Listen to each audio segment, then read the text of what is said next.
বর্ষার সিজনটা আমার কাছে বরাবরই খুবই ভালো লাগে। ছোটোবেলায় নানু বাড়িতে গেলে এই সময় নৌকা দিয়ে চড়তাম। এখন আর নানু বাড়িতে যাওয়া হয় না। এখন ইট পাথরের শহরে আটকা পড়ে গেছি। এই সময়টা বিকেলবেলা হোক সকালবেলা হোক, কখনো গুড়ি গুড়ি বৃষ্টি, কখনো কড়া রোদ, কখনো মিষ্টি বাতাস, কি আনন্দ।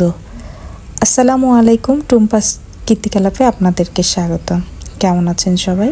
আলহামদুলিল্লাহ, আমি অনেক ভালো আছি।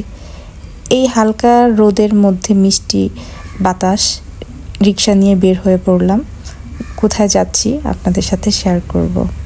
না টেনে পুরো ভিডিওটা দেখুন। আমার চ্যানেলটি এখনও যারা সাবস্ক্রাইব করেননি, প্লিজ সাবস্ক্রাইব করে দিবেন, একটা লাইক করে দিবেন, একটা কমেন্ট দিয়ে দিবেন। জাতীয় বৃক্ষমেলা 2024 চলে এলাম মেলায় ঘুরতে। বিকেলবেলা আসতে না আসতে হঠাৎ করে বাতাস বন্ধ হয়ে গেছে, গুড়ি গুড়ি বৃষ্টি পড়তেছে, গরম লাগতেছিল অনেক। তাও মনটা ভালো হয়ে গেছে যখন এই গাছগুলো দেখেছি, এবং অনেক ব্লগারের সাথেই দেখা হয়েছে, ব্লগ করতেছিল। যদিও আমি ওইরকম ব্লগার না, বা সবসময় পেজে ভিডিও আপলোড করতে পারি না, তো এই জন্য ক্ষমা করবেন।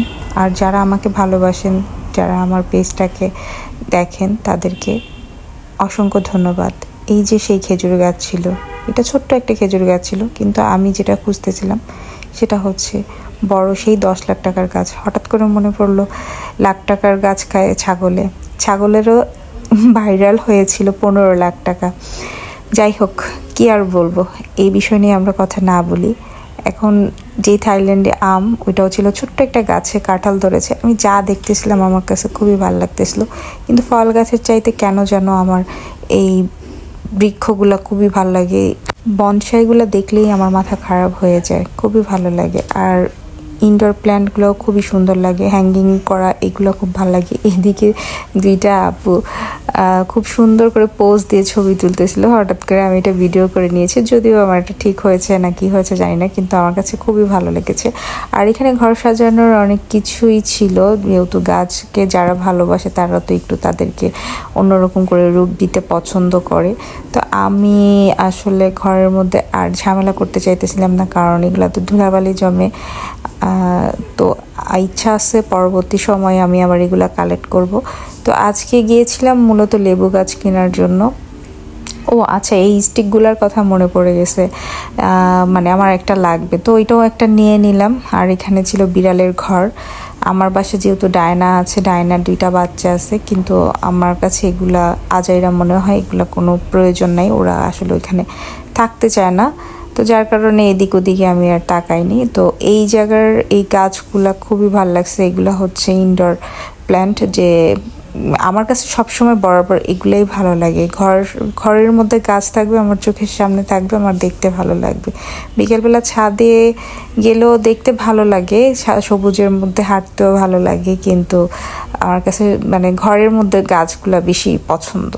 তো যাই হোক, আমি এই যে হাঁটতেছি, ঘুরতেছি, গুড়ি গুড়ি বৃষ্টি পড়তেছে, গরম ছিল যেমন তেমন, আবার একটু হালকা গুড়ি গুড়ি বৃষ্টি ছিল, কিন্তু বাতাস ছিল না। সন্ধ্যা হয়ে আসতেছিল, কিন্তু 2 চোখ শুধু খুঁজে আর খুঁজে সেই ভাইরাল খেজুর গাছ তো আর খুঁজে পাচ্ছি না, খেজুর গাছ তো আর পাচ্ছি না। এই ফাঁকে আপনার ভাইয়া 3টা লেবু গাছ কিনে দিয়েছে আমাকে। আমি বলেছি শুধু লেবু গাছ কিনবো, কিন্তু ওইটার শর্ট নিতে আসলে আমি ভুলে গেছি, কারণ দেখতে দেখতে আর কি নেওয়া হয় নাই, মানে আমি ভুলে গেছিলাম ফোনটা বের করতে। তো কেনা শেষ এবং পাঠিয়ে দেওয়া হয়েছে, তখন মনে হয়েছে আমি তো ভিডিও করিনি। যাই হোক, এদিকে খুঁজতে খুঁজতে সেই ভাইরাল খেজুর গাছের কাছে চলে আসছি। আমি জিজ্ঞেস করতেছি ওই খেজুর গাছের মালিককে, জিজ্ঞেস করতে চাচ্ছে ভাইরাল খেজুর গাছটা কোথায়, কি নাই ওইদিকে।